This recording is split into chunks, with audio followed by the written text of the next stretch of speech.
2012년 9월 29일 등산하기에 날씨가 아주 맞춤하게 딱 좋았던 화창한 그날 5시 55분 911 디스패처한테 아주 소름 끼치는 구조전화가 한 통 접수됩니다. 저는 지금 로키 마운틴 국립공원에 있는데요. 알파인 구조대가 즉시 필요합니다. 제 와이프가 디어 마운틴의 남북쪽 정상에서 떨어졌습니다. 그의 이름은 해럴드 핸선. 구조대는 밤 8시가 넘어서야 도착합니다. 그때 토니 핸손은 이미 사망해 있었습니다.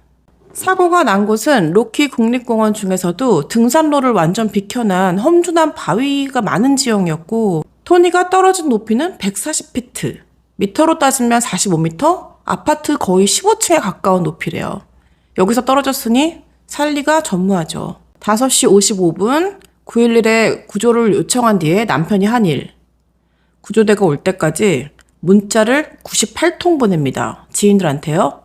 전화를 22통 합니다. 이 98통의 문자 중에는 몇 년 동안 연락하지도 않던 사람들까지 모두 포함되어 있습니다. 문자 내용도 기이하기가 짝이 없습니다. urgent, 느낌표, 긴급! 이렇게 시작합니다. 토니가 절벽에서 떨어졌음, 느낌표. 그렇게 문자 98개와 전화 22통을 하면서 911 디스패처에게 뭐라 그러느냐. 자기가 지금 배터리가 거의 없으니 6시 반에 자기가 전화를 걸겠다고. 그렇게 말하고 끊습니다. 이 소름 끼치는 남자. 정체가 무엇일까요? 이건 시작에 불과합니다. 그는 와이프를 2번 죽인 남자. 그리고 3번째 와이프까지 대기시켜 놓은 남자. 해럴드 핸손입니다. 이 사건 속으로 오늘 빠르게 들어가 볼게요. 해럴드 핸손은 1955년생, 현재 나이로는 71네요. 아버지는 한국전쟁 참전용사였고 어머니는 동양계더라고요. 아버지가 술도 많이 마시고 폭력을 좀 많이 사용했대요. 그 폭력이 이제 보통 엄마와 자식들한테 갔나 봐요. 그래서 크는 동안 해럴드 핸손은 의외로 나는 술 절대 안 마신다고, 그리고 여자한테 손도 안 댈 거라고 그렇게 다짐하면서 컸다고 합니다. 과연 그는 그렇게 컸을까요? 의외로 그는 젊은 시절에 잘생겼다는 말을 많이 들었대요. 개인적으로 저는 진짜 이 해럴드 핸손의 젊었을 때 얼굴이 정말 어딘가 약간 모자란 인간 같은데, 어쨌든 대학교 때는 잘생긴 얼굴, 그리고 외향적인 성격, 그런 밝은 성격으로 인기가 꽤나 많았다고 합니다. 특히 여자들이 많이 따랐다고 해요. 해럴드 핸손은 의외로 또 독실한 기독교 신자였습니다. 신앙은 그에게 전부였다고 합니다. 이런 해럴드 핸손은 대학교에서 산드라 린 리쉘이라는 여성을 만나게 되는데요. 린 역시 굉장히 독실한 기독교 신자였습니다. 그녀는 굉장히 너무너무 착하고 또 감수성도 풍부하고 교회에서 봉사도 진짜 많이 했대요. 주일학교 교사는 물론이고 그 청각 장애인들을 위해서 이렇게 수화도 배우고 굉장히 나긋나긋하고 착하고 그러면서도 또 독립적이고 똑똑한 여성이었다고 합니다. 린에게 해럴드는 잘생기고 외향적이고 멋지고 또 신앙에 대한 믿음도 굳건해 보이고 그래서 마음에 쏙 들었대요. 원래는 오빠 동생 친구로 지내다가 연인 사이로 발전하게 됐다고 합니다. 린의 가족도 해럴드 핸손을 굉장히 좋아했다고 해요. 더더군다나 딸 린이 같은 종교인을 만나서 더 기뻐했다고 합니다. 이 린과 해럴드 핸손은 1982년 결혼하게 됩니다. 9월 달에요. 처음에 해럴드 핸손에 대해서 린의 가족들도 모두 좋게 생각하고 린의 친구들도 굉장히 괜찮은 남자라고 그렇게 생각했었는데 처음으로 이 남자 뭐 좀 이상한데? 라고 드러난 게 바로 이 린과 해럴드 핸손의 결혼식 준비 과정에서였다고 해요. 왜냐하면 보통 결혼식은 여자가 좀 준비하잖아요. 해럴드 핸손은 A to G 하나부터 10까지 다 자기 손을 거쳐야 됐어요. 근데 그 정도가 진짜 약간 누가 보면은 집착, 강박 이런 거 있는 사람처럼 막 바인더를 준비해서 꽃, 음식, 하객, 음악, 촬영, 사진 이렇게 섹션별로 막 해서 너무 광적으로 거기에 집착을 했대요. 막 음악 한 개 한 개까지도 너무 신중하게. 그래서 그때부터 사람들이 무슨 남자가 저렇게 정도껏 해야지 저렇게 막 다 통제하려고 그러고 자기가 다 하려고 그러고 그리고 약간 좀 강박증 있는 거 아닌가? 이런 생각을 그 결혼 준비 때 처음 했대요. 사람이 하나가 딱 보이기 시작하면 또 연쇄적으로 또 다른 것들도 보이잖아요. 그러고 보니 해롤드 앤서는 사진 한 장을 찍을 때도 평범하게 찍는 법이 없었대요. 각도, 조명, 표정, 분위기 이런 게 자기가 딱 보기에 구도가 완벽해야 돼. 약간 세팅해서 찍는 거 있잖아요. 그렇게 약간 자연스럽다기보다는 연출된 그런 걸 굉장히 즐겨했다고 합니다. 해롤드는 린과 결혼하자마자 콜로라도에 신혼집을 꾸리기를 원했어요. 그래서 이제 콜로라도보다 좀 못 가서 덴버 쪽에 신혼집을 차리게 됩니다. 해롤드는 쉐브론이라는 석유회사에서 입사해서 일을 하고 린은 사회복지사로 일을 했다고 해요. 린은 결혼하자마자 아이를 바로 갖고 싶어 했었는데 해롤드가 결혼하자마자 한 얘기가 난 10년 동안 악착같이 돈 벌 거니까 아이는 좀 나중에 가지자고. 그래서 린이 거기서 좀 실망을 했다고 해요. 결혼하고 얼마 안 돼서부터 린의 가족들은 린의 결혼 생활이 뭔가 이상하다는 걸 눈치채는데 오래 걸리지 않았대요. 그 가장 큰 이유가 뭐였냐면 멀리 떨어져 사니까 미국은 전화통화가 전부잖아요. 전화를 하면 무언가 린이 너무 어색한 거예요. 말도 제대로 하지 않고 눈치 보는 것 같고. 그리고 때때로는 이 전화가 누가 듣고 있나? 이런 생각을 했대요. 여러분들 아시는지 모르겠지만 옛날 전화기는 왜 유선 전화기, 무선 전화기 할 거 없이 한 사람이 통화하고 있을 때 집 내부에 다른 전화기를 이렇게 들면 조용히 그 남의 상대 전화를 들을 수가 있잖아요. 있었거든요. 그때 당시에 린이 가족들이랑 통화하거나 친구랑 통화하면 그 감이 누군가가 수화기를 반대쪽에서 들고 있는 것 같은 느낌이 드는 거예요. 그래서 가족들이 좀 뭔가 이상하다. 근데 설마 아니겠지 이랬는데 어떤 날은 친구가 린이랑 통화하다가 근데 린 이거 혹시 해롤드 전화기 들고 있나? 이렇게 물어봤더니 린이 대답하기도 전에 해롤드가 Hi, it's me 이렇게 나야 듣고 있어. 어느 날 친언니가 린 이렇게 낮에 전화해가지고 통화 좀 할 수 있어? 이렇게 얘기했더니 린이 눈치를 보면서 이따가 남편 퇴근하고 나면 그때 언니 다시 전화할래? 뭐 이렇게 얘기한 거예요. 그래서 언니가 아니 왜 그래야 돼? 이렇게 물어봤더니 우리 부부 사이에 지키는 그 룰이 하나 있는데 그 사적인 통화나 가족과의 통화는 무조건 둘이 함께 있을 때 하기로 했어. 스피커폰이나 이렇게 통화 듣고 있는 상태에서 그게 서로 간에 그런 프라이버시를 다 없애자고 사생활에 영향은 없는 거라고. 그래서 지금 통화하긴 좀 어렵고 이따가 남편 오면 그때 언니 다시 전화해 줄래? 이렇게 얘기했다는 거예요. 린의 가족들은 정말 어이가 없었대요. 왜냐하면 린도 어느 정도는 굉장히 독립적인 성격이었고 똑똑한 여성이었는데 아니 무슨 이런 말도 안 되는 거에 같이 동조를 해서 그렇게 하겠다고 했다니. 사실 이때 린은 결혼하자마자부터 해롤드 앤선에게 가스라이팅을 심하게 당하고 있었습니다. 남자는 하늘, 여자는 땅. 이걸 굉장히 강압적으로 세뇌시켰대요. 해롤드의 말에 의하면 태초에 성경에 그렇게 나와 있다며 종교적인 가치를 운운하면서 너는 무조건 내가 하라는 대로 해야 된다. 내 밑에 있다. 나를 섬기라. 공경하라. 이런 식으로 계속 이걸 가스라이팅 하다 보니까 거기에 린도 세뇌가 굉장히 된 상태였다고 해요. 심지어 이때 린은 류마티스 관절염으로 굉장히 좀 아프고 고생을 많이 하고 있었는데 류마티즈 관절염은 진짜 큰 병이잖아요. 근데 해롤드 앤선이 자기도 허리가 좀 아프다면서 자기 허리 아픈 게 지금 더 중하고 더 문제라면서 오히려 막 힘든 일 같은 거를 나 허리 아프니까 린이 다 하라고 와이프를 시키곤 했었다고 합니다. 이제 어느 시점쯤 됐을 때 해롤드 앤선이 아이를 가지자고 한 거예요. 그런데 린이랑 해롤드 앤선이 이렇게 아이를 가지려고 했는데 잘 되지 않았어요. 그래서 린이 이상하다 해서 병원을 가보게 됩니다. 처음에 린은 자기가 먹는 관절염 약 때문에 임신이 잘 안 되나? 이렇게 생각해서 산부인과를 찾았는데 알고 보니까 린이 자궁 속에 양성 종양이 있었던 거예요. 그래서 병원에서 이 종양을 제거를 하는 수술부터 하고 아이를 갖던지 해야 될 것 같다. 이런 소식을 접하게 됩니다. 이맘때쯤 해서 이 부부의 결혼 생활도 굉장히 좀 안 좋은 상태에 있었어요. 그 원인이 여러 가지가 있었는데 일단 그 집 대출을 받았던 게 너무 좀 빚으로 허덕이고 있었고, 또 정말 어이없게도 이때쯤 하기 한 1년 전엔 우리의 멍청이 해롤드 헨손이 팬티를 가게에서 훔치다가 걸려서 절도죄로 기소까지 됩니다. 게다가 리는 류마티스 관절염으로 고생하고 있지, 자궁에는 양성 종양까지 있다고 하지, 결혼 생활은 이렇지. 이게 모든 게 되게 힘든 상황에 놓이게 된 거죠. 해롤드도 이걸 다 알고 있으니 맨날 린한테 이런 우리의 상황을 친구나 가족한테 절대 말하지 말라고 협박했대요. 그맘때쯤 어느 날 1995년 5월 6일 해롤드 헨손이 린한테 다저녁에 밤에 드라이브를 좀 가자고 하는 거예요. 식당을 예약해놨다면서. 그래서 린이 따라 나섭니다.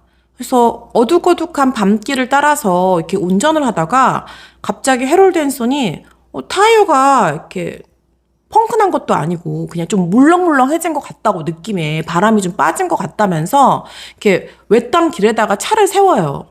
미국은 차 수리 정도는 본인이 다 좀 하잖아요. 그러다 보니까 해롤드가 이제 자기는 타이어를 좀 교체하겠다고 그렇게 차를 세우고, 그들이 몰던 차가 지프였는데 거기서 내립니다. 당시에 바람이 빠진 것 같다고 했던 타이어는 조수석 앞 타이어였어요.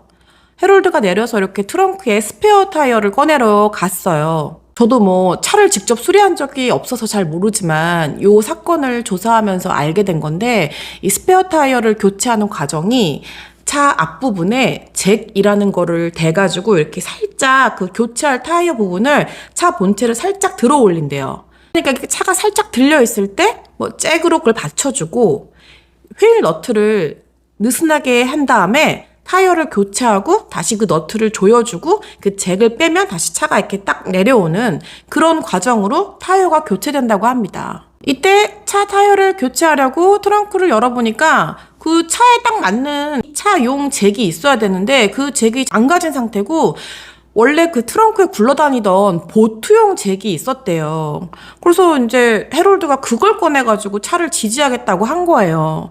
사실은 원래는 그 차에 맞는 잭을 써야 된대요. 위험하잖아요. 그 차 고치다가 사망한 사건들도 되게 많거든요. 저도 이렇게 사건 사고 접해보면은.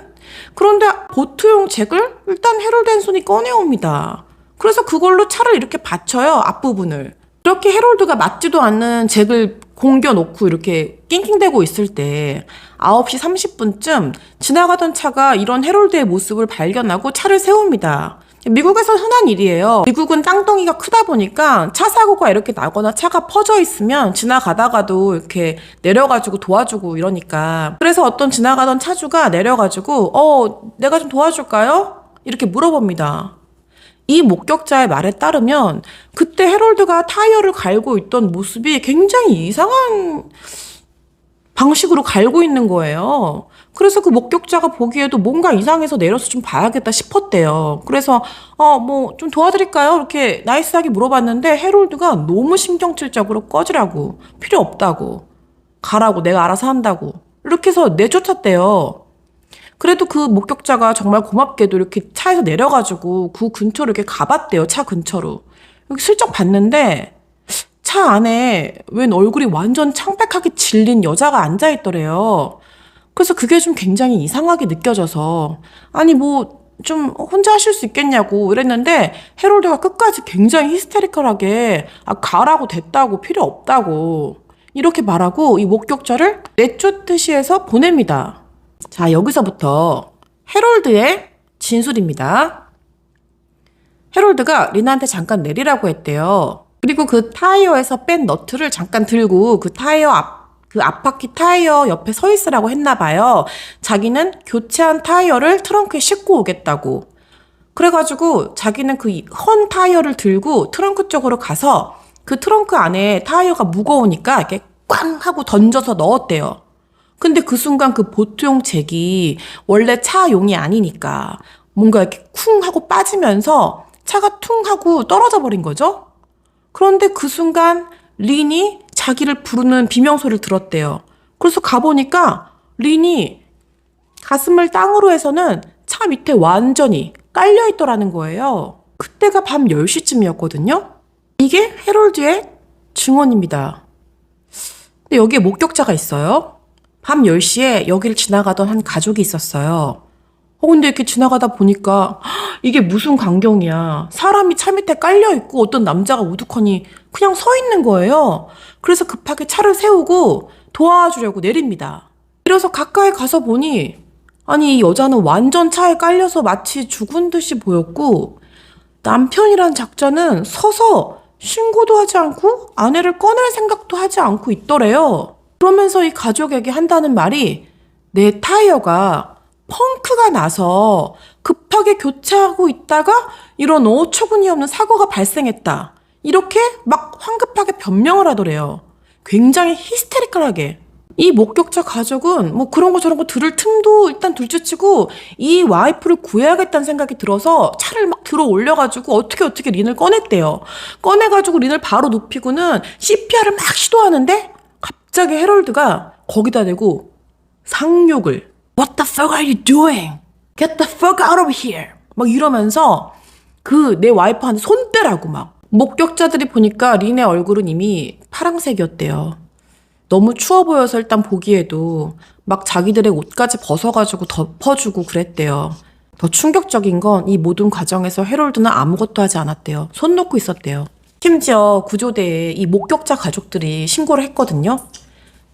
사이렌 소리가 막 나면서 구조대가 오기 시작하니까 해롤드 앤son이 완전 공황 상태, 패닉에 빠져가지고 난리가 나더래요. 그 사이렌 소리 듣자마자. 그 모습에 목격자들이 정말 소름이 끼쳤다고 합니다. 린은 헬리콥터로 바로 덴버 병원에 이송됐지만 37살의 정말 어린 나이에 숨을 거둡니다. 참고로 이 목격자들은 그날 돌아오는 차에서 자기들끼리 이거 절대 사고 아니라고, 저 남자가 죽인 거라고 이야기했대요. 이 당시 경찰은 단 6일 만에 사건을 사고사로 종결합니다. 케이스 클로즈드. 나중에 알려진 사실이지만 이때 담당 경찰은 부임한 지 5개월밖에 되지 않은 신입경찰이었고요. 사망사고는 단 한 번도 다뤄본 적이 없는 경찰이었다고 해요. 이 당시에 목격자 진술도 받지 않았고요. 자세한 조사도 이루어지지 않았어요. 그냥 전적으로 해롤드의 진술에 의거해서 사망사건, 사고사. 지금 제가 말씀드린 목격자 진술은 17년이나 지난 후에 밝혀진 겁니다. 어떻게 밝혀졌는지는 이따가 말씀드릴게요. 자, 이 사건이 나고 나서 해롤드 앤son이 한 거? 지인들과 유족들에게 이메일을 보냅니다. 근데 그 이메일에 뭐라고 썼냐면 My bride has gone. 내 신부가 떠났어. 이 문장 잘 기억해 두세요. 해롤드는 린과의 결혼식 때처럼 린의 장례식에도 집착합니다.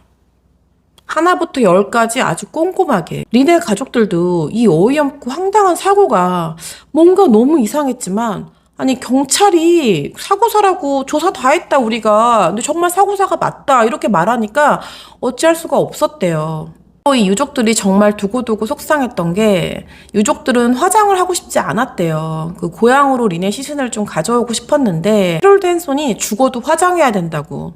당연히 그렇겠지. 부검할까봐 걱정되겠죠. 그래가지고 결국은 고집을 꺾지 못하고 화장을 하게 됩니다. 특이한 거는 린이 죽고 나서 해롤드 앤son은 린의 가족들에게 완전 집착해요. 그렇게 린을 고립시키고 처갓집 식구들이랑 못 만나고 전화도 못하게 했었잖아요. 죽고 나니까 맨날 만나자고 하고 막 패밀리 게더링 하는 거에 맨날 그런 거 주최하고 자기가 무슨 작은 별장을 갖고 있었는데 샀다면서 그거를 니네 가족들한테 막 언제든지 이용하라고 월세 다 주고 막 이렇게. 왜 그랬을까요? 자신한테 혹시라도 쏠릴 수 있는 의심을 타파하기 위해서 결백 주장용으로 그렇게 했던 겁니다. 혹시라도 이 사고에 대해서 사고가 아니라 뭔가 이렇게 생각하는 사람이 있으면 야, 그게 만약에 내가 그런 거였어 봐. 내가 린의 가족이랑 이러고 지낼 수 있겠어? 린 가족이 나를 이렇게 좋아해 줄 수 있겠어? 이런 거 보여주려고. 그래서 그렇게 린의 가족들한테 린이 죽고 나서 집착을 했대요. 이러면서 실상은 린이 죽고 나서 몇 달도 채 되지 않아서 아주 멀티플 데이트를 합니다. 이 여자 저 여자 다 만나요. 데이트에 아주 열을 올립니다. 여자 엄청 만나는데요. 다 헤어졌어요. 근데 공통적으로 헤어진 이유가 너무 통제하고 강압적으로 다 구속하고 이래가지고. 그래서 헤어졌대요. 린이 죽고 나서 해럴드 헨슨이 만나는 여자들의 고려 대상 1번은 신앙보다 더 중요했던 거. 재력. 돈 얼마나 있는지, 돈 얼마나 버는지. 이렇게 다발적으로 하던 연애가 다 잘 되지 않고 몇 년이 흘러서 해럴드 헨슨이 christianmatchmakerscom이라는 사이트에서 한 여자를 만납니다. 이 christianmatchmakerscom은 기독교인들을 위한 어떤 중매의 사이트? 요즘으로 따지면 왜 틴더 있잖아요. 그거의 기독교 버전. 여기서 만났다는 그 한 여자가 바로 제가 인트로에 소개했던 산에서 추락사한 토니입니다. 여담이지만 이 토니를 결정하게 되기까지 3명의 여자 후보군이 있었대요. 그런데 토니가 뽑힌 1번 이유? 재력. 사진 속 여성이 토니 헨슨입니다. 너무 예쁘죠? 저는 잘 모르지만 남부 쪽 전형적인 미인상이라고 합니다. 토니 헨슨은 1962년생이고요. 사망 당시 나이는 50살이었어요. 루이지애나에서 태어났고 자란 건 미시시피인데요. 아버지는 석유 사업을 하고 어머니는 의료업계에 있었대요. 굉장히 유복한 환경에서 컸다고 합니다. 특히 제가 굉장히 보면서 마음이 좀 아팠던 게 오빠 한 명과 남동생이 있었는데 그 중간이었어요. 그런데 이 남매들 사이가 너무 좋았대요. 정말 아름다운 남매 사이. 오빠인 베리는 심장외과 의사였고요. 또 우리 토니는 안과 의사였습니다. 굉장히 다들 똑똑했대요. 부모님과 남매들에게 엄청난 사랑을 받고 자란 토니는 한 번 결혼했던 이혼 전력이 있었습니다. 이혼의 사유는 결혼했던 남편이 약물 중독이 좀 심했는데 폭력도 행사하고 그래서 이제 이혼하게 됐다고 해요. 그리고 혼자 살고 있다가 이 christianmatchmakerscom에서 해럴드 헨슨을 만나게 된 거죠. christianmatchmakerscom에 가입했다는 걸 보니 네, 당연히 토니도 독실한 기독교인이었습니다. 안과 의사 생활을 하면서 바쁜 와중에도 주일이면 주일학교 선생님으로도 일하고 성가대 활동까지 하고 그녀에게 신앙은 1번이었습니다. 그런데 이 christianmatchmakerscom에서 자기처럼 신앙이 너무 중요한 남자인 해럴드 헨슨을 만나게 된 거죠. 토니가 굉장히 독립적이고 주장도 뚜렷하고 똑똑한 여성이었거든요. 근데 이 christianmatchmakerscom에서 보니까 해럴드 헨슨이 자기소개를 썼는데 자기는 굉장히 신앙심도 대단하고 재력가이며 사업을 하고 있으며 이런 것보다 중요했던 거, 토니의 마음을 끌었던 거. 10년째 비영리 단체를 위해서 모금 활동을 하고 교회와 병원을 위해서 그런 도움을 주는 그런 사회활동을 하고 있다고 쓴 거예요. 그 부분이 토니의 마음을 굉장히 울렸다고 합니다. 이거 다 거짓말이에요. 아닙니다. 토니의 부모님과 오빠들도 이런 해럴드 헨슨이 굉장히 마음에 들었대요. 또 이때 결혼하기 전에 이렇게 가족들한테 인사하잖아요. 그때 해럴드 헨슨이 이게 무슨 자격지심인지 모르겠는데 토니 부모님한테 그렇게 재력가시를 했대요. 토니 부모님도 굉장히 부유하신데 근데 그 앞에 가가지고 자기는 상당한 재력가고 억만장자이다. 그리고 자기가 하는 일은 특성상 이렇게 1년에 한 번 딱 돈을 벌면은 1년치 돈을 다 버는 그런 일을 하고 있다. 또 여기서도 자기가 운영하는 그 교회와 병원을 위한 비영리 단체 모금 행사 같은 거에 대해서 굉장히 어필해요. 좋은 사람이다 이거죠. 부모님과 형제들은 이걸 좀 믿었다고 해요. 또 토니에게 한번 이혼한 상처가 있잖아요. 그러다 보니까 부모님은 이제 어쨌든 해럴드 헨슨이 술도 안 마시고 이러니까 그런 게 좀 더 믿음직스럽고 신뢰가 갔다고 합니다. 딱 한 명 결혼 전에 이런 해럴드 헨슨을 좀 의심한 사람이 있었는데요. 바로 토니의 친구였어요. 절친인 진저였는데 어떤 일로 좀 의심을 품게 됐냐면 결혼한다고 남자친구 소개시켜준다고 밥을 산다 그래서 진저가 나갔나 봐요. 그런데 이제 그때가 1999년도였거든요. 밥을 먹고 있는데 토니가 잠깐 화장실 간 사이에 세상에 해럴드가 토니 지갑에서 신용카드를 꺼내가지고 몰래 밥값을 계산하는 거예요. 그때만 해도 카드 승인했다고 문자 띠링 오고 이럴 때가 아니거든요. 그야말로 토니 몰래 그걸 계산한 거예요. 토니 카드로. 그래서 진저가 아니 억만장자라며 저런 행동을 하지? 이렇게 생각을 했었다고 합니다.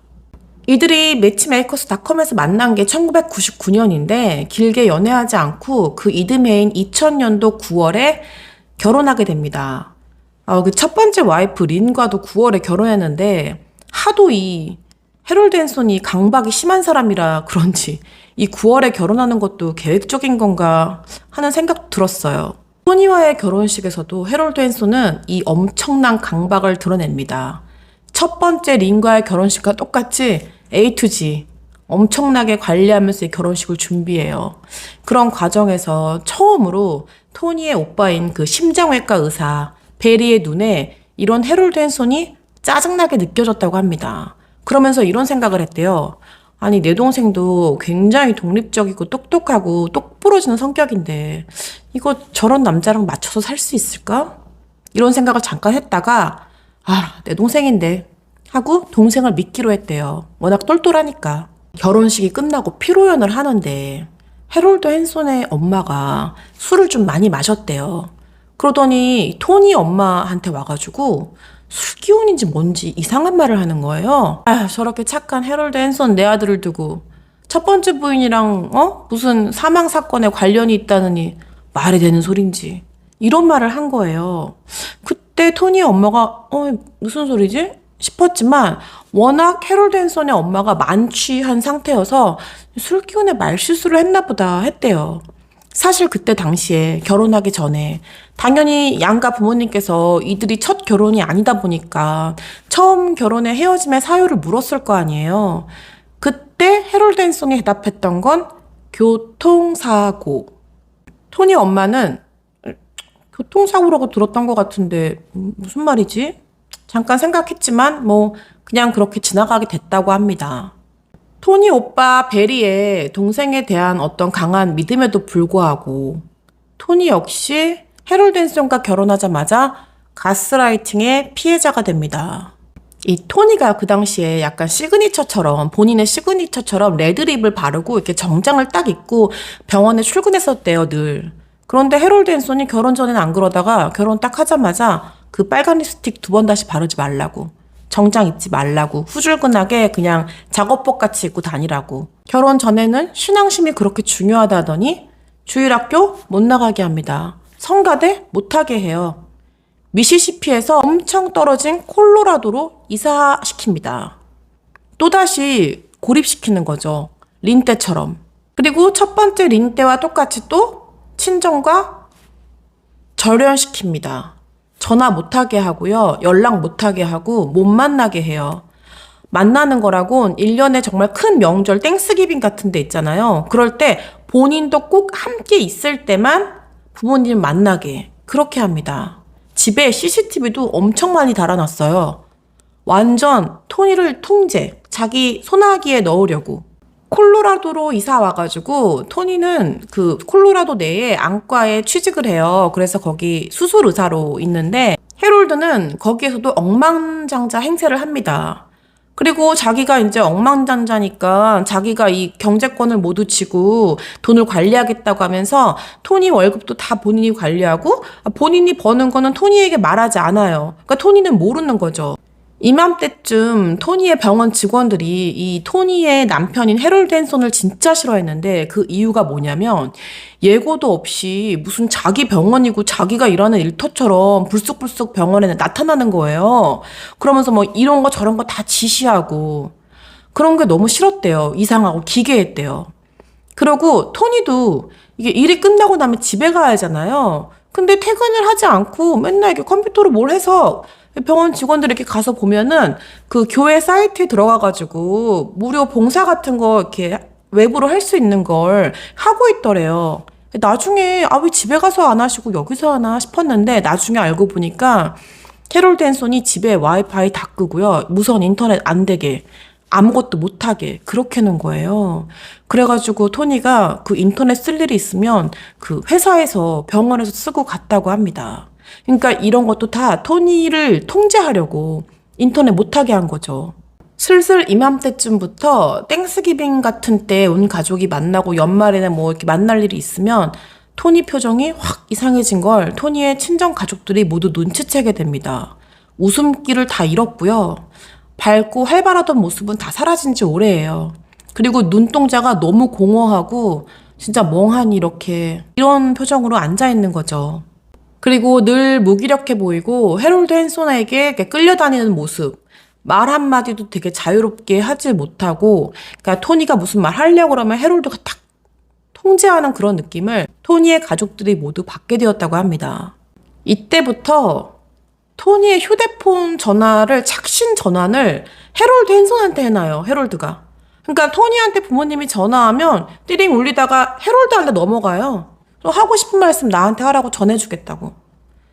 이렇게 되면서부터 실질적으로 그 토니의 부모님과 토니의 오빠 남동생 그리고 토니 이렇게 친정과 못 보게 되는 게 10년의 세월이 흐르게 된다고 합니다. 이맘때쯤에 오빠 베리의 그 심장외과 의사잖아요. 병원에 새로운 심장 스캐너가 기계 큰 게 들어오게 됐대요. 여동생네 부부를 불러서 이제 심장 스캔을 해준 거예요. 그런데 이때 여기서 해롤드 헨손이 해보니까 심장에 연결된 대동맥이 다 완전히 꽉 막혀가지고 심장마비 언제 돌연사에도 이상하지 않을 심장마비 직전이었던 게 발견되는 거예요. 그래서 응급으로 수술을 합니다. 그래서 정말 베리가 살려줬어요. 해롤드 헨손을. 나중에 세월이 지나고 나서 베리가 이 일을 두고 막 울면서 뭐라고 하냐면 내가 그 의사로서 성서한 거에 따르면 내가 그때 해롤드 헨손을 살린 게 물론 내가 당연히 해야 될 의무였지만 지금 생각하면 여동생을 생각하면 이러면서 막 울어요. 마음이 굉장히 아팠습니다. 그 인터뷰 보면서. 결혼한 지 5년이 지나서 2005년 6월에 예쁜 딸 헤일리를 출산합니다. 토니가 그때 나이가 43이었어요. 그러니까 노산인 편이죠. 23시간 동안 진통을 하다가 그것도 제왕절개로 겨우 헤일리를 얻었다고 합니다. 그러다가 이전에 유산을 2번이나 했거든요. 그런데 헤일리가 태어나자마자부터 이 해롤드 헨손의 집착의 광기가 딸 헤일리한테 옮겨집니다. 그래서 토니에게 막상 엄마로서 아무것도 못하게 하는 거예요. 먹이는 거, 입히는 거, 재우는 거 하나하나까지 다 본인이 해야 돼요. 심지어 보통 신생아 때는 엄마가 재우잖아요, 데리고. 그것도 토니한테 허락되지 않았어요. 무조건 해롤드 헨손 자기가 직접 해야 된다고. 그리고 헤일리가 커가면서 뭐 유치원도 다니고 이러잖아요. 그 모든 거 다 통제했어요. 그래가지고 친구들 생일 파티에 초대받아가지고 헤일리가 가잖아요? 그럼 거기 쫓아가가지고 아빠가 누구랑 어떻게 놀지, 뭐 하고 놀지, 풍선을 갖고 놀지, 뭐 할지 이런 것까지 하나하나 다 완전 무슨 통제 괴물처럼 그걸 통제하고 있는 거예요. 그래서 사람들 눈에도 그게 다 보일 정도로 이제 아주 공개적인 장소에서 와이프를 디스하는 걸 대놓고 하는데요. 바로 옆에 앉혀놓고 요리도 못한다, 청소도 못한다, 살림도 못한다, 육아도 못한다. 그리고 남부 출신이라 그런지 촌스럽기가 그지없다. 얘네 오빠랑 부모님도 마찬가지다. 부모 욕까지, 형제 욕까지. 2011년에 어떻게 토니를 마지막으로 만났던 친구의 나중 증언에 따르면 토니가 그때 이미 굉장히 지쳐있고 미시시피 친정으로 가고 싶단 말을 했다고 해요. 얼마나 힘들었을까요?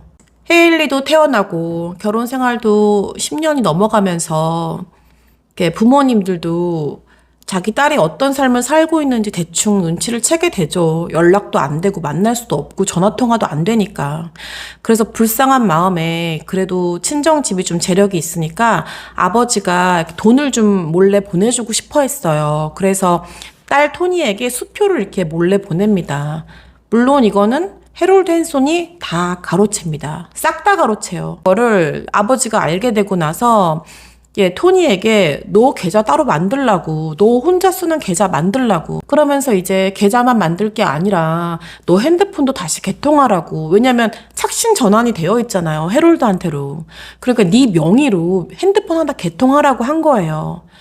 토니 입장에서는 그거 굉장히 용기가 필요한 일이에요. 왜냐면 여러분, 이렇게 똑똑하고 자기 주장도 강하고 독립적이었던 토니도 가스라이팅이라는 게 굉장히 무서운 거예요. 10년이 넘는 세월 동안 세뇌당하고 가스라이팅 당하니까 내 스스로 이걸 해도 되나?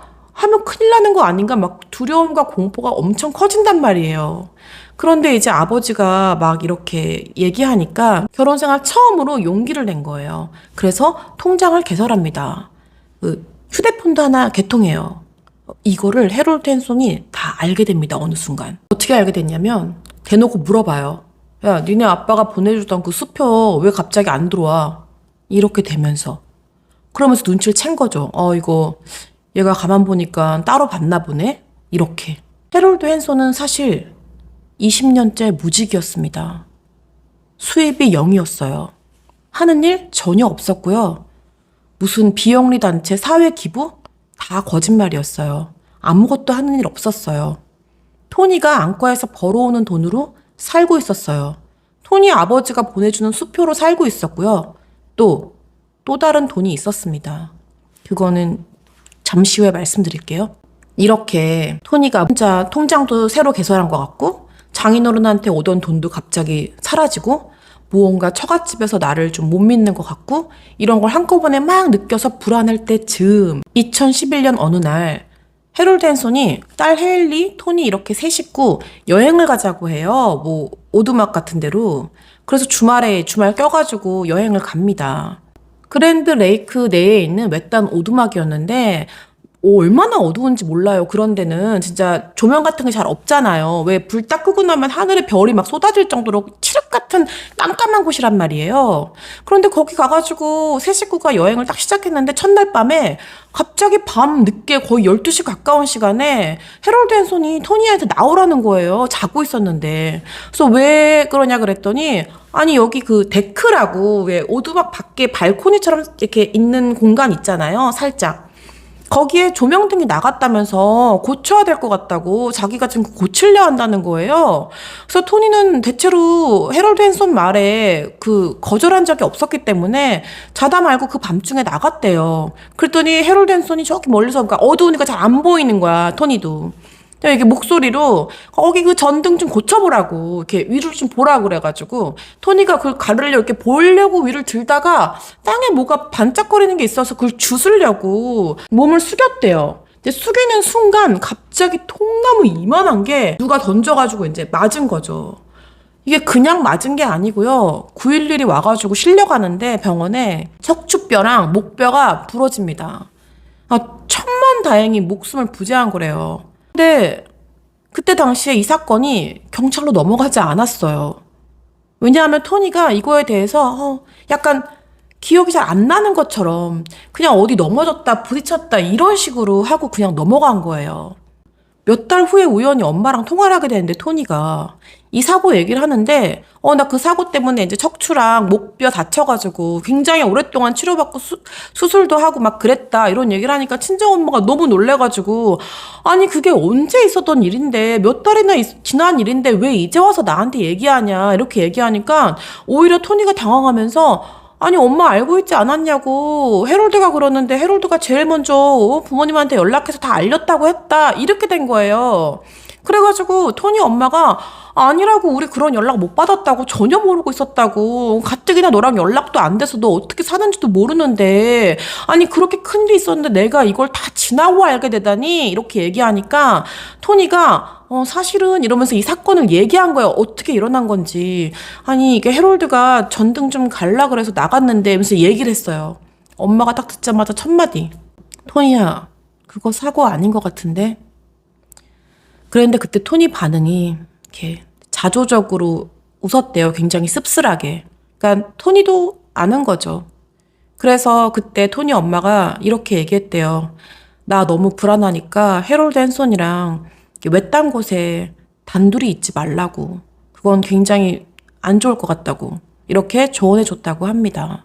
이 통나무 사건이 있고 1년이 지난 2012년 9월 28일 그때가 이제 결혼 12주년이었거든요. 그때 해롤드 헨손이 토니의 병원에 미리 방문합니다. 며칠 전에. 그래서 막 엄청난 서프라이즈를 준비하는 것처럼 막 궁리를 짜요. 내가 토니랑 결혼기념일 12주년인데 12주년을 맞이해가지고 여행을 좀 준비하고 있다. 그런데 이 여행이 처음부터 끝까지 다 서프라이즈다. 그래서 토니가 몰라야 된다. 그러니까 너희 직원이 좀 도와줘야 되는 게 9월 28일 날 무슨 수술이 있다고 거짓말을 해서 수술방으로 좀 토니를 데리고 오라고. 그럼 내가 거기 딱 나타나가지고 짐 다 싸가지고 토니를 뿅 데리고 여행지로 갈 거다. 이렇게 얘기를 한 거예요.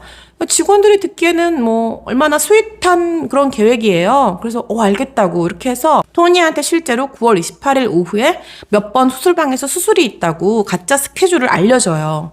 토니가 하얀색 그 가운을 입고 그 수술방에 들어갑니다.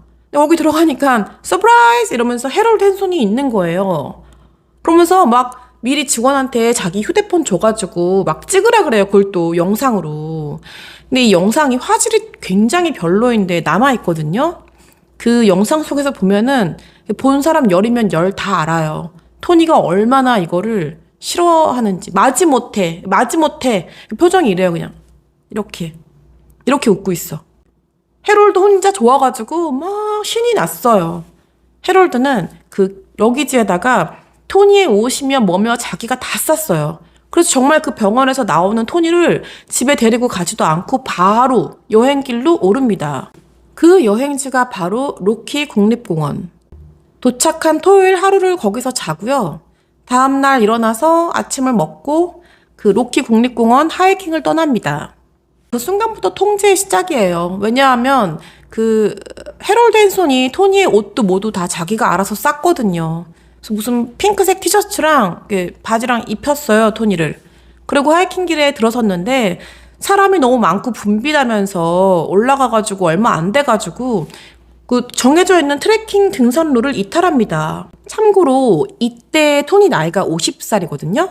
그 즈음해가지고 무릎 수술을 여러 번 받았어요. 무릎이 너무 안 좋아서. 사실 무릎 컨디션으로는 완만한 트레킹 코스를 걷기에도 좀 무리일 정도로 무릎이 좋지 않았대요. 그런데 해롤드 헨손이 여기 사람 붐빈다면서 그 등산로를 이탈해가지고 엄한 길로 막 들어가기 시작하는 거예요. 1시 반에서 45분쯤 출발했던 이 트레킹은 3시 반 즈음에 어떤 바위가 엄청 많은 정상에 오르게 됩니다. 거기서 해롤드랑 토니는 점심 식사를 해요. 그리고 굳이 또 내려와가지고 또다시 하이킹을 시작합니다. 그런데 이들이 갔던 그 길이요, 정말 길도 없는 바위만 잔뜩 있는 엄청 험준한 길이에요. 나중에 구조대가 왔을 때 구조대도 뭐라고 하냐면 자기네는 이 국립공원에만 상주하고 있는 구조대인데도 불구하고 이렇게 험준한 코스가 있는지도 몰랐고 여기 누가 들어간 걸 본 적도 없대요. 그렇게 어찌어찌 이들은 오후 4시 45분 즈음에 두 번째 정상에 오릅니다. 그러니까 바위 정상이에요. 여기서 이 둘은 카메라를 주거니 받거니 하면서 서로를 막 찍어줍니다. 이거는 제 개인적인 생각이지만 이것도 다 해롤드 헨손이 나 찍어라, 너 찍어줄게 이렇게 한 거죠. 오후 5시 여기 보이는 이 사진이 토니가 찍어준 해롤드 헨손의 마지막 사진입니다. 5시에 해롤드가 이 사진을 찍히고 나서 5시 10분경에서 이렇게 자기한테 문자가 왔대요. 그 딸 헤일리를 봐주고 있는 베이비시터가 헤일리 학교에서 오늘 축구 경기 이겼다고 이렇게 문자가 와서 그 문자를 이렇게 꺼내가지고 휴대폰을 확인하고 문자를 보고 고개를 딱 들었는데 눈앞에 토니가 사라진 거예요. 아무것도 자기 못 봤는데. 그래가지고 토니가 서있던 그 절벽 쪽으로 가서 아래를 내려다 보니 추락해서 토니가 저 밑에 누워있었다는 거예요. 자, 여기서부터 해롤드의 주장입니다. 해롤드는 추락한 토니를 확인하고 바로 911에 신고하지 않고 바위를 막 내려가가지고 15분에 걸쳐서 토니가 있는 곳까지 내려갔다고 해요. 내려가 보니 토니가 너무 위독하더래요. 그래서 그 토니를 안고 또 911에 신고하지 않고 평평한 곳으로 옮겨야겠다는 생각에 영차 평평한 곳으로 옮깁니다. 그래서 바르게 눕혀놓고 담요를 덮어줘요. 그러고서는 이제 911에 신고해야겠네 라고 하고 보니까 그 위치가 전화가 잘 안 터지더래요. 그래서 다시 또 바위를 타고 올라가면서 핸드폰이 잘 터지는 곳을 막 이렇게 찾다 보니 30분이 또 더 흘러서 총 45분이 흐른 5시 55분에서야 911에 전화하게 됩니다. 그러니까 토니가 떨어지고 나서 정말 45분이 흐른 후에야 첫 신고가 접수된 거예요. 이 911 콜이 진짜 소름 끼칩니다. 해롤드 헨손은 침착하기가 그지없어요. 근데 사실 그 911에 전화 왔을 때 그 사건을 말하는 모든 사람의 상태는 다 다르대요. 근데 침착하다고 의심할 것도 아니고 너무 흥분하고 울고 있다고 의심할 것도 아니라고 합니다. 물론. 그러나 자, 한번 들어보세요.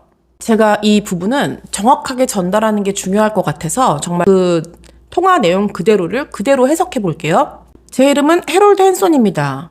여기는 로키 국립공원이고요. 산악구조팀이 즉시 필요합니다.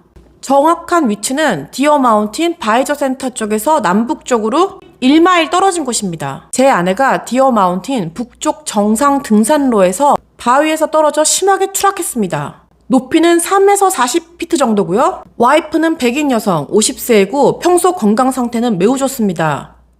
현재 호흡은 분당 8회 정도고요. 맥박은 60에서 80 정도입니다. 그리고 이건 뇌진탕입니다. 이렇게 리포트합니다.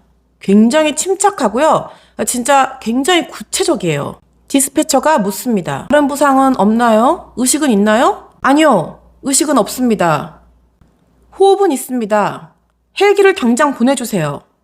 디스패처가 헬기가 뜰 수 있는진 제가 결정할 문제가 아닙니다. 여러 가지 상황을 봐야 합니다. 제 2차 사고가 일어나면 안 되니까. 해롤드가 답합니다. 헬기 뜰 수 있습니다. 지금 바람 한 점 없고요. 날씨 매우 좋습니다. 비용은 전부 당장 지급할 수 있으니 당장 헬기를 띄워주세요. 디스패처가 예, 알겠습니다. 하지만 제가 결정할 건 아니고요. 일단 산악구조대인 알파인 구조대를 당장 보내겠습니다. 해롤드가 호흡이 약해지고 있습니다. 디스패처가 CPR 하고 있는 거죠? 해롤드가 CPR 하고 있습니다. 디스패처가 그럼 낙상에 대해서 좀 더 자세하게 말해주세요. 자, 이런 질문을 하는 이유는 사실 이 처음에 911 콜이 접수되잖아요. 그럼 디스패처가 일부러 이것저것 물어봐요. 여기서 나중에 쓸 수 있는 증언이 나오기도 하고 그때 당시에 중요한 정보가 여기 담기거든요. 그래서 일부러 그 긴박한 상황이어도 구조대를 보내놓고 그 경찰이나 뭐 구조대가 가는 틈에 디스패처가 일부러 이런저런 정보들을 물어보곤 합니다. 그래서 디스패처가 물어본 거예요. 낙상에 대해서 좀 더 구체적으로 말해달라고. 이 말에 해롤드가 잘 모릅니다. 제가 그때 카메라를 만지고 있었거든요. 아까는 분명히 핸드폰 문자 받다고 했는데 이 디스패처 콜에서는 카메라를 만지고 있다고 대답합니다. 그러면서 제가 6시 30분에 다시 전화하겠습니다. 이렇게 아주 구체적으로 전화하겠다는 시간도 딱 정합니다. 이 말에 디스패처가 예, 알겠습니다. 배터리가 다를 수도 있으니 그렇게 하시고 그 전에라도 부인의 상태가 안 좋아지면 전화 다시 주세요. 이 911 콜을 보잖아요. 해롤드 헨손은 자기가 의사하고 헬기 조종사고 산악구조대고 뭐 다 해요. 뇌진탕이라고 벌써 얘기도 했고 무슨 헬기 뜰 수 있는 날씨라고 당장 오라고 맥박이 어쩌고 뭐 호흡수가 어쩌고 나중에 밝혀진 거지만 토니는 이미 추락했을 때 너무 심한 머리에 부상을 입고 과다출혈로 사망에 이르게 됐습니다. CPR 했다고 했죠? 안 했죠. CPR을 했으면 디스패처한테 그렇게 캄하고 평온한 목소리로 이거를 브리핑할 수가 없어요. CPR이 얼마나 세게 가슴 뼈를 진짜 압박하면서 해야 되는 건데 보통 CPR이 시행되는 순간부터 이 CPR 하는 그 당사자는 말을 하기도 힘들어한대요. 완전 그렇게 된 상태에서 구조대가 가보면 이 CPR을 실행했던 사람은 땀에 흠뻑 젖어 있고 진짜 탈진 상태가 된다고 하는데 그 해롤드 헨손의 전화통화를 들어보면은 CPR 일도 하지 않았어요. 그리고 나중에 인공호흡도 했다고 하거든요. 아니요. 토니 립스틱은 정말 스테인 그대로 딱 남아 있었어요. 그리고 이 토니가 흘린 피가 얼만데 911 전화할 때 피에 피자도 꺼내지 않아요. 피 한 방울도 안 흘린 사람처럼. 그리고 높이도 3, 40피트라고 했는데 나중에 가서 조사해보니까 140피트였어요. 아파트 15층 정도 높이. 그것도 완전 줄여서 얘기한 거죠. 그리고 상식적으로 와이프가 추락했으면 아니 전화기 꺼내가지고 구조대 먼저 부르고 자기가 내려가면 또 몰라. 아니 1초가 급한데 그렇게 당장 헬기를 띄우라고 난리를 치면서 자기가 내려가가지고 45분이라는 시간을 소요한 다음에 911에 전화했다? 합리적인 추측으로 아마 토니가 떨어지자마자 죽진 않았을 거예요. 왜냐면 과다출혈로 사망하면은 그 시간을 좀 끌게 되어 있대요.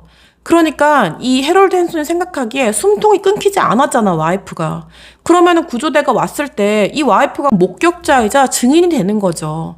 그런 일이 생길까봐 45분을 질질 끌면서 토니의 숨이 끊어질 때까지 기다렸다가 911에 안전하게 전화한 게 아닌가라고 모두 추측을 합니다. 그리고 실제로 이 과다출혈로 사망하게 되면은 호흡이 느려지는 게 아니라 빨라진대요. 피가 자꾸 빠져나가니까 심장이 엄청 빠르게 펌핑을 해가지고. 그런데 시종일관 이 해롤드 헨슨은 호흡이 느려지고 있다고 보고를 하거든요. 다 거짓말인 거죠.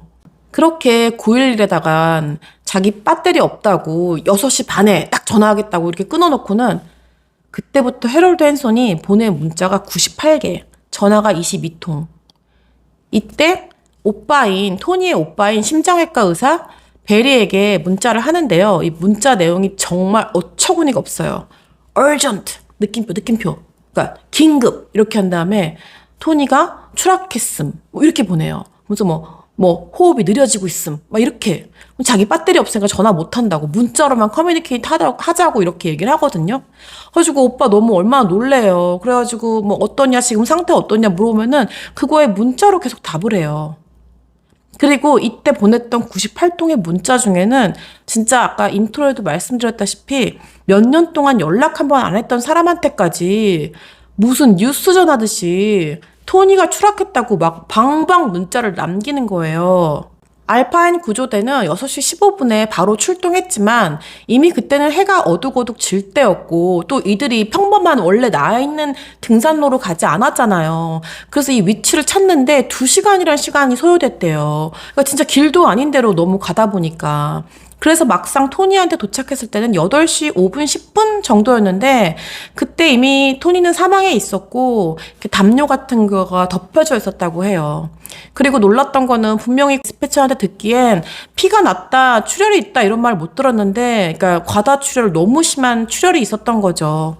현장에 함께 온 그 마크라는 경찰이 이제 처음에는 해롤드 헨슨이 죽였다고 상상 못하니까 해롤드 헨슨 이렇게 위로하면서 지금 당장 시신을 수습하고 싶지만 너무 깜깜하고 너무 밤이 늦었다. 내일 시신은 수습하고 너라도 내려가가지고 잠을 자자 이렇게 하니까 뭐 해롤드 헨슨이 자기는 밤새 부인 옆에 있겠다고 막 이러더니 결국은 이제 따라서 내려오게 됩니다.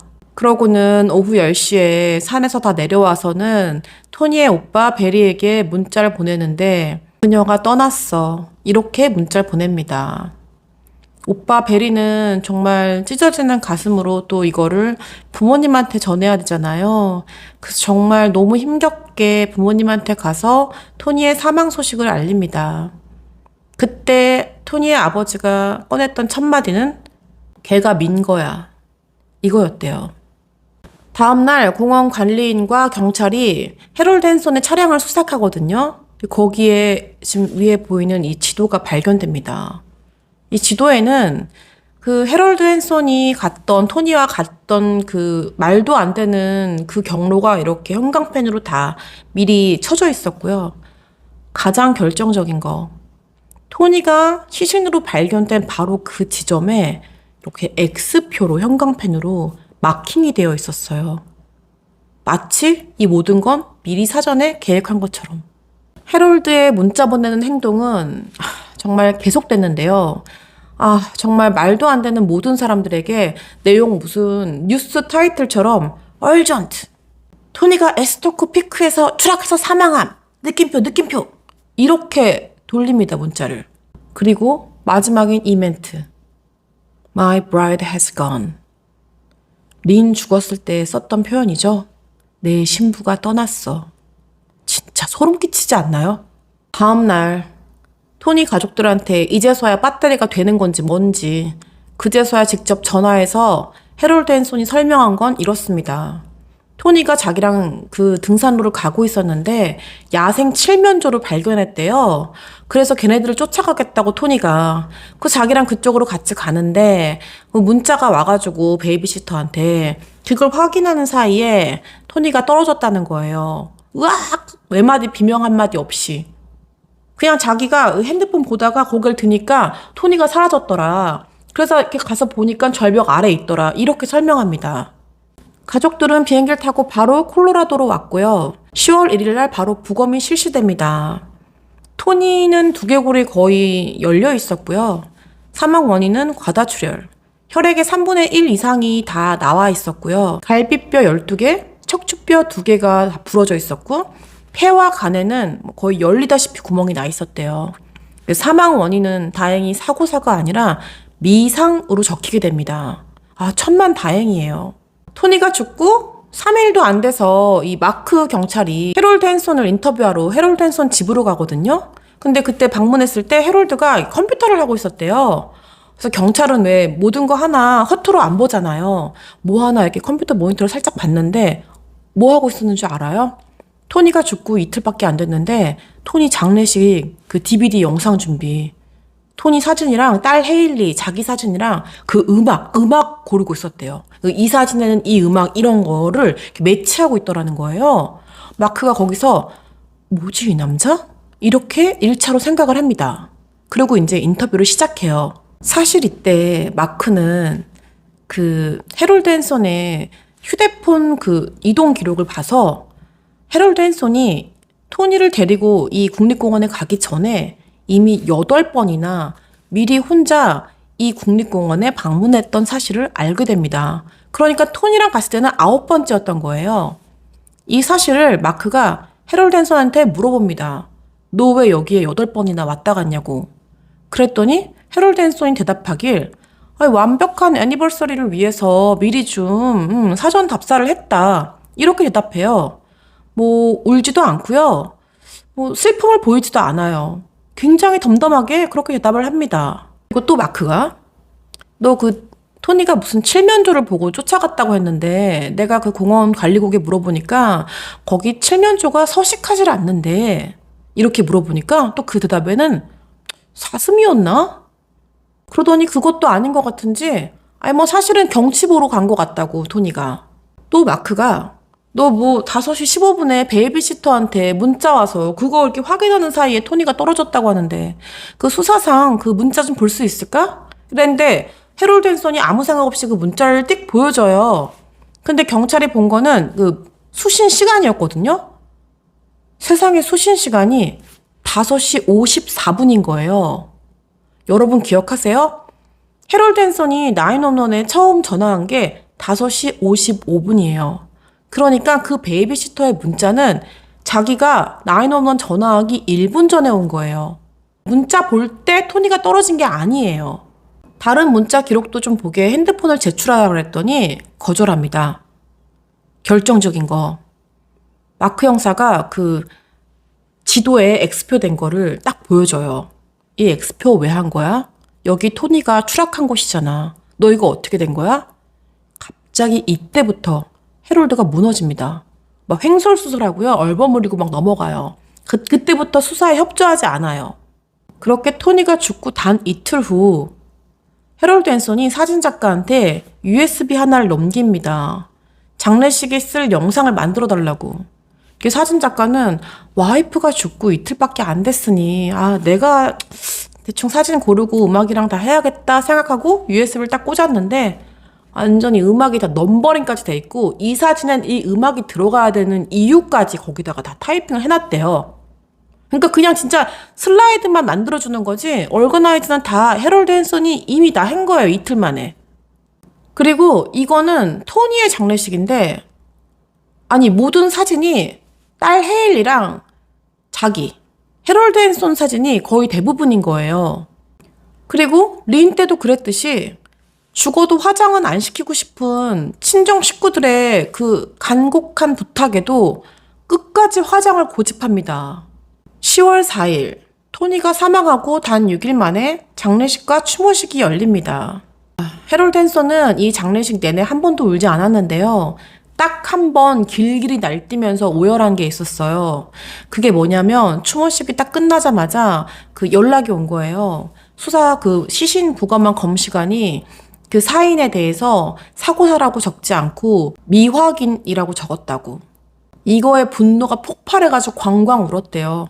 그러면서 그 분노를 주체하지 못해서 갑자기 딸을 잃은 토니 엄마한테 가가지고 장모님 알지 않냐고, 토니는 미시시피에서는 정말 행복한 여자가 아니었다고, 자기 만나고 콜로라도 와서 행복을 찾았다고 이런 막말을 합니다.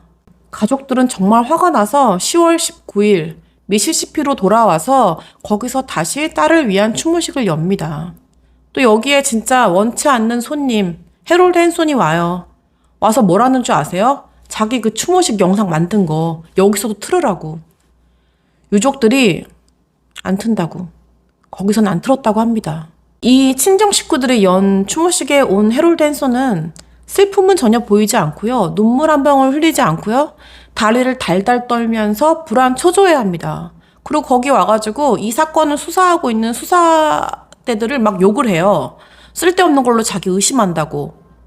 그러면서 토니가 추락한 그때의 일을 이야기하고 또 이야기하는데 할 때마다 내용이 바뀌어. 14번이나 바뀌었대요.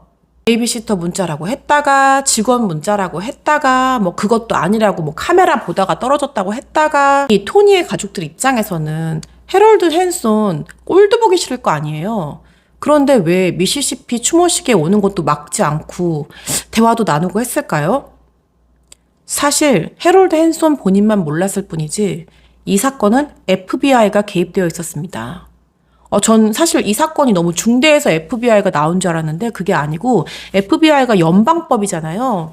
그런데 이 국립공원에서 일어난 일은 그 주나 도시로 분류되지 않고 연방법으로 분류가 돼서 FBI가 모두 수사를 한대요. 그러니까 미국에서 막 국립공원 크고 막 광활하고 시신 잘 못 찾는다고 거기 가가지고 범죄 저지르는 인간들 진짜 많거든요. 근데 거기서 일 벌어지면 무조건 FBI가 조사하는 거라고 하더라고요.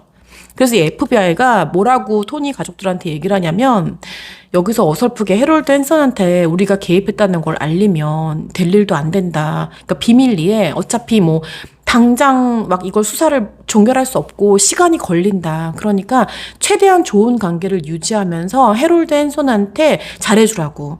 그래야지 손녀인 헤일리랑도 연락을 할 수가 있고 더 많은 증거도 모을 수가 있고, 저렇게 보아하니까 해롤드 헨손이 말할 때마다 말이 달라지는 거잖아요. 사건에 대해서. 그것도 잘 들어보라고. 그러니까 증거를 최대한 남기라고 한 거죠.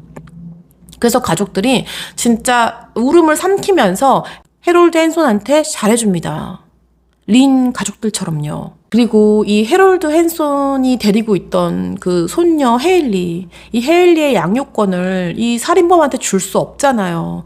이걸 위해서라도 정말 눈물을 머금고 할머니, 할아버지, 그리고 또 토니의 오빠들도 모두 이 비밀을 꾹 지키면서 해롤드 헨손과 굉장히 잘 지냅니다. 무려 2년의 시간을요. 이때 이 사건에 결정적으로 굉장히 큰 노력을 해주는 베스 샷이라는 수사관이 있었는데요.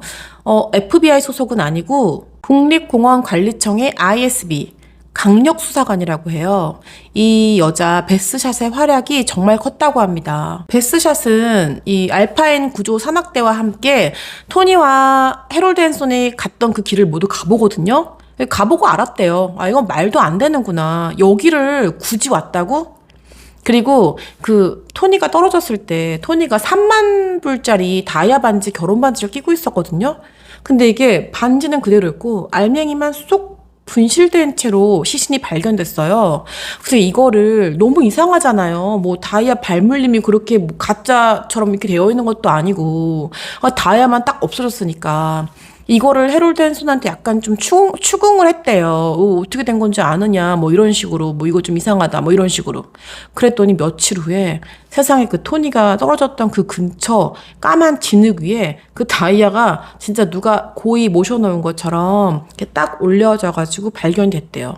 해롤드 헨손이 겉바라고 그거 바위에 맞아가지고 튕겨가지고 어디 가 있을 줄 알았다 이렇게 얘기했지만 아무도 믿지 않았다고 합니다. 당연히 해롤드 헨손이 쫄려서 다시 갖다 넣은 거죠. 그리고 수사가 급물살을 타게 되는 건 10월 한 달에 16통의 익명 제보가 막 각지에서 걸려오는데, 그 중에 결정적으로 몇몇이 이 남자 첫 번째 부인 린이라는 여자 사망사건 좀 조사해보라고, 그 여자도 지금 토니처럼 떠났다고 이렇게 제보한 거예요. 린 사건도 재조사가 됩니다. 그리고 이때 누군가가 그 방송국에, 미국 방송국에 탐사보도 채널 같은 데다가 이걸 또 제보해요. 린 사건까지 같이 해가지고. 그래서 그것이 알고 싶다 같은 그런 방송에서도 이 사건을 집중적으로 파괴됩니다. 그렇게 해서 알게 된 건데, 무려 죽은 린 앞으로 생명보험이 30만 달러가 가입해 있었어요.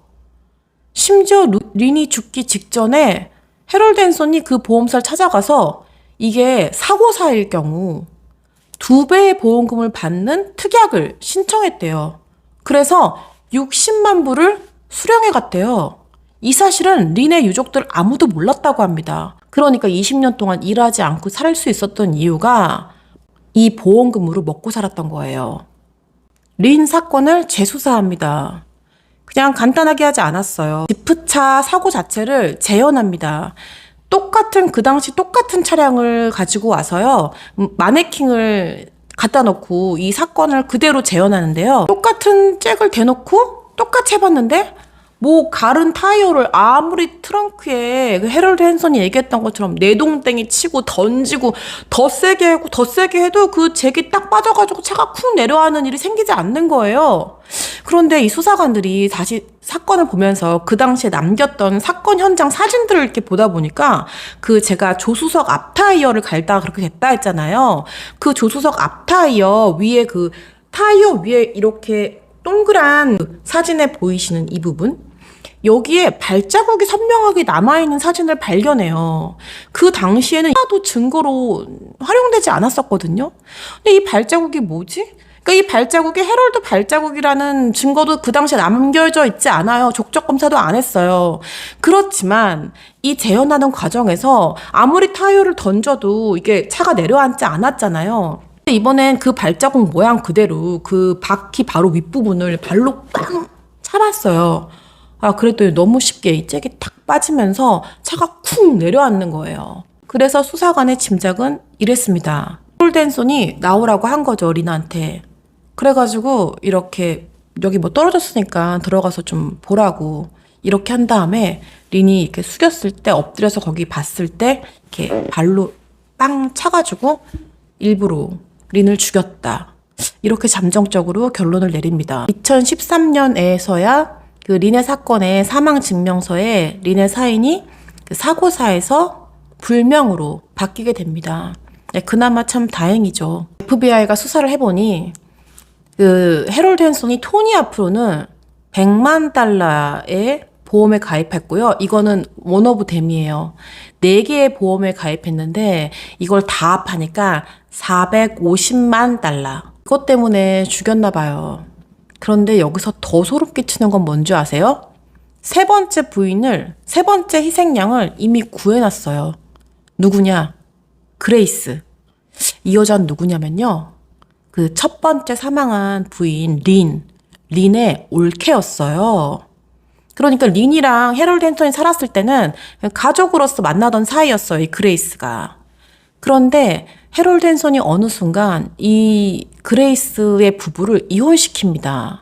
2007년에 이혼시키는데 어떻게 이혼시키냐면 야, 네 남편 내가 뒤를 캐봤는데 바람도 피고 재정적으로 아주 엉망이더라? 이러면서 찢어놔요. 그래서 그레이스가 그 남편과 이혼을 합니다. 그레이스에게는 그때 딸이 넷이나 있었거든요. 그런데 여기다 대고 또 해럴드 앤손이 뭐라 그러냐면 너 이제 혼자 사는데 무슨 돈으로 딸들 키울 거야. 딸 앞으로 보험 들라고. 그래서 보험을 막 가입시켰어요. 그 당시에 그레이스에게는 이 해럴드 앤손이 진짜 큰오빠, 그러니까 진짜 친오빠 같았대요. 빅 브라더 같았대요. 그러니까 로맨틱한 사이는 절대 아니고 그런 친오빠 같은 느낌이어서 이혼도 하고 막 힘든 싱글맘인 자기를 그렇게 살뜰하게 챙겨주고 이렇게 보험도 해라 뭐 이렇게 해주는 게 너무 고마웠대요. 그래서 시키는 대로 다 했대요. 심지어 혼자 살 거면 내가 있는데 살으라고 그래야 내가 도와준다 그러면서 콜로라도로 이사 오라 그래서 이사까지 시켰다는 거예요. 여러분 그거 아시죠? 린도 처음에 해럴드 앤손이랑 그 대학교에서 친오빠처럼 지내다가 결혼한 케이스거든요. 아마 제 생각엔 해럴드 앤손이 그레이스도 이렇게 지내다가 톤이 죽고 나면 프로포즈 할 계획이었었던 것 같아요. 참 여기서 무서운 건 어느 순간 이제 그레이스가 보험금도 너무 다달이 내기 힘들고 이러니까 해롤드 헨슨한테 전화해서 나 그 보험 해약하겠다고 별로다. 그렇게 큰 의미 없는 것 같다고 얘기했더니 해롤드가 내가 그러면 다 해약해주겠다고 나만 믿으라고 내가 다 처리한다 그랬대요. 그래서 보험사에 가서 뭐 했냐면 수령인을 자기한테로 다 돌립니다. 해약하지 않고요. 그거를 그레이스는 몰랐대요. 나중에 조사하다 알고 보니까 그 토니가 친정 아빠로부터 조언받아서 자기의 개인 계좌를 개설하잖아요. 그걸 알게 된 순간부터 해롤드 헨슨은 이 살인을 준비했다고 합니다. 토니가 죽자마자 하루밖에 안 지난 11일 차에 은행에 가가지고 이 친정 아버지가 토니의 계좌로 토니한테만 보낸 그 돈도 위조 사인해가지고 다 빼갔어요. 제가 아까 전에 그 미국의 실화 탐사 프로그램에서 이 사건을 취재하고 있었다고 했잖아요. 이 방영이 2013년도에 드디어 됩니다. 이때 이제 짠 하고 토니의 친정 식구들이 인터뷰한 게 막 방송에 나오게 되죠. 이때까지 FBI가 비밀 유지하라고 했잖아요. 그런데 왜 이런 인터뷰를 했을까요? 해롤드 헨슨이 알게 되면 어쩌라고? 물론이었어요. 해롤드 헨슨은 이 방송 보자마자 극대노에 분노해가지고 일단 무기가 뭐예요? 딸 헤일리잖아요. 헤일리를 외갓댁에 연락 절대 못하도록 끊어버립니다. 그리고 외할머니 외할아버지가 사준 모든 선물을 다 버려버려요. 그리고 그때부터 막 니네 엄마는 사고사한 거라고 막 철저하게 세뇌시킵니다. 그럼 토니 식구들은 왜 FBI 말을 듣지 않고 이런 인터뷰에 응했을까요? 당연하죠. FBI랑 이 방송도 다 서로 공유하고 있었어요. 그때 수사가 이미 다 끝났거든요. 그래서 체포만 남아있던 순간에 방송을 빵 터트린 거예요. 그러고 바로 스와팀이 딸 헤일리가 학교 갔을 때, 왜냐면 이 광경을 보면 안 되니까 아빠 해롤드 헨슨을 체포합니다. 그게 2014년 6월이었어요. 그동안 토니의 가족들은 정말 찢어지는 고통 속에서 눈물을 머금고 해롤드 헨슨과 좋은 관계를 2년 넘게 유지하고 있었던 때라고 합니다. 얼마나 힘들었을까요? 자기 딸을 죽인 살인마인데. 이렇게 해롤드 헨슨은 1급 살인죄로 기소됩니다. 그리고 도주의 위험이 다분해서 보석도 반려됐어요. 사실 이 토니의 추락사에 그 어떤 물질적 증거는 없었지만 더한 건 해롤드 헨슨 측은 증인 한 명 세우지 못했다는 점. 검찰은 배심원단이 이 토니 사건만 보지 말고 이 전처인 린의 사건도 함께 검토해달라고. 그래야지 토니 사건도 이게 고의적 살인이었다는 게 더 확실해지니까 이거를 이제 법원에 요청합니다. 법원이 이걸 받아들여서 배심원단이 두 사건을 함께 법정에서 들을 수 있도록 허해줍니다. 그래서 법정에서는 린의 사건도 함께 수면에 떠올라요. 린의 가족들도 유족들도 모두 이 재판에 옵니다. 그렇다고 해서 린의 사건이 여기서 재판 받는 것도 아닌데 린의 유족들이 정말 많이 도와줘요. 배심원단은 2013년 모두 일치해서 이 사건을 1급 살인죄로 가석방 없는 종신형을 선고합니다. 해롤드 헨슨은 현재 인디애나주 최고의 보안 교도소인 USP 테라우트에 수감 중입니다. 아직 린의 사건은 처벌받지 않았어요. 해롤드 헨슨은 뻔뻔스럽게 2번이나 항소합니다. 하지만 모두 기각됐고요. 2015년에 해롤드의 딸 헤일리는 토니의 오빠 베리의 부부에게 정식으로 입양됩니다. 헤일리는 아빠 해롤드 헨슨의 그 성을 빼버렸어요. 자기 이름에서. 그리고 외할아버지 성을 쓰고 있고요. 그 자기 아빠를 미스터 해롤드 헨슨 씨 이렇게 부른다고 합니다. 다행히 지금 열심히 공부해서 엄마처럼 의사가 되겠다고 열공을 하고 있다고 합니다. 정말 기특하죠. 개인적으로는 이 토니의 사건에 많은 도움을 준 린의 유족들이 너무 고마웠는데요. 시간이 흐르더라도 린의 사건도 해롤드 헨슨이 제대로 처벌받을 날이 오기를 간절히 기도하는 바입니다. 오늘 사건 좀 길었죠. 진짜 할 말이 너무 많은 사건인데 너무 길면 또 지루하실까봐 중간에 좀 많이 뺐어요. 디테일한 것들, 많이 중요하지 않은 것들 좀 아쉽긴 하지만 그래도 너무 길어지는 것보단 오늘 사건도 즐겁게 들어주셨으면 감사하겠습니다. 다음 에피소드로 또 만나요. 감사합니다.